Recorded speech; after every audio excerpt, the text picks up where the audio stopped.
පාටකුරුල්ලෝ ටෙලිනාට්‍ය නරඹන ඔයාලා ගොඩක් අතරේ ටෙලිසෝන් YouTube නාලිකාවට පිළිගන්නවා.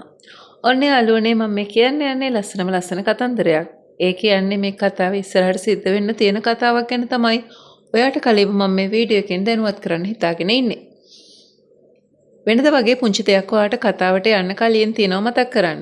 ඔයා මගේ මේ වීඩියෝ එක බලනවා නම් ඒකට ලයික් එකක් දාන්න, කමෙන්ට් එකකුත් දාන්න. ඒ වගේම ඔයා මේ වීඩියෝ එකට කැමති නම් මතක ඇතුව channel එක subscribe කරන්න. දැන් මම මේ කියන්න යන්නේ මොකක්ද? ඔයා දන්නවනේ නිම්නාවි මීට කාලයකට කලින් පැහැරගත්තා කියලා. ඉතින් මේ වෙලාවේ නිම්නාවි දැනගෙන හිටියා නිම්නාවි පැහැරගත්තේ කවුද කියලා. හැබැයි ඉතින් නිම්නාවි මේ කිසිම දෙයක් කාටවත් කිව්වේ නැහැ. අඩුම තරමේ කෙවින්ටවත්, එයාගේ අම්මටවත් අප්පච්චිටවත්. ඉතින් මේ කිසිම දෙයක් නොකිය හිටපු නිම්නාවි ඒක ඇත්තටම හංගගෙන හිටියේ. ඒ අතින් බැලුවාම නිම්නාවිත් වැරද්දක් කරලා තියෙනවා. මොකද කෙවින් විතරක් නෙමෙයි. නිම්නාවිත් වැරද්දක් කරලා තියෙනවනේ. නිම්නාවි ගාවත් රහසක් තිබිලා තියෙනවා.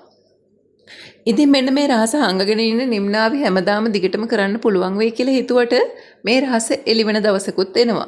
ඒ වගේම තමයි යාළුවනේ මේ නිම්නාවි හිතන්න ඕන නේද තමන්ට මේ වගේ දෙයක් කරපු කෙනා තමන්ට කිසිම ආදරයක් නැතුව තමන් ගැන මේ විදියට හිතන්නේ නැතුව තමන්ව පැහැරගත්තු කෙනා කවමදාක්වත් තමට හොඳක් කරන්නේ නැහැ කියලා.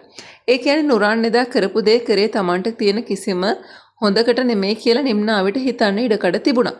හැබැයි ඉතින් නිම්නාවි එහෙම කරේ නෑනේ. ඇත්තටම නුරාන් එහෙම කරේ නිම්නාවිත් එක්ක තියෙන තරහකටවත් කිසිම දෙයකට නෙවෙයි උනාට නුරාන් එහෙම කරේ පොන්සේක පවුලෙන් පල්ලි ගන්න වගේම කෙවින්ට රිද්දන්නනේ. ওই කතන්දර කිසිම දෙයක් නිම්නාවි දන්නේ නෑ. හැබැයි ඉතින් නිම්නාවිට තිබුණා ඇත්තටම කියන්නේ එදා මේ වගේ දෙයක් කරේ නුරාන් කියලා. ඉතින් ඔන්න ඔය දේ අනිවාර්යයෙන්ම ළඟදීම දවසක හෙළි වෙනවා.